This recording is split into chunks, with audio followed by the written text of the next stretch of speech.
अस्सलाम वालेकुम रहमतुल्लाह। नाज़रीन, जैसा कि आप जानते हैं हाफिज़ वक़ास कासमी और आप देख रहे हैं हाफिज़ वक़ास कासमी ऑफिशियल।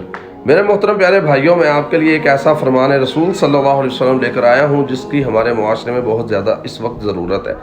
आप जानते हैं कि बाज़ लोग ऐसे होते हैं जो किसी से बेटा या बेटी लेकर उसकी परवरिश करते हैं और उसकी निस्बत भी अपनी तरफ कर लेते हैं, अपना बेटा या बेटी होने की दावा करते हैं। और इसी तरह बाज़ लोग बैरून कंट्रीज़ के अंदर जाने के लिए किसी का बेटा बनकर चले जाते हैं, झूठ का उसको अपना वालिद बना लेते हैं।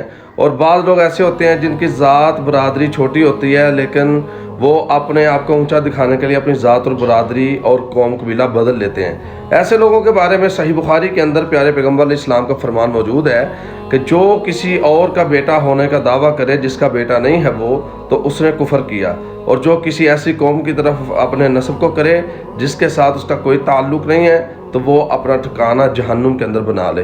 तो नाज़रीन, देखें कि मुआशरे के अंदर ये वबा फैलती चली जा रही है, इसलिए ज़रूरत है कि आप भी इस हदीस को ज़्यादा से ज़्यादा शेयर करें, प्यारे पैगम्बर इस्लाम के इस फरमान को ज़्यादा से ज़्यादा लोगों तक पहुँचाएँ और इस तबलीग के मिशन में हमारा साथ दें। अस्सलाम वालेकुम रहमतुल्लाह।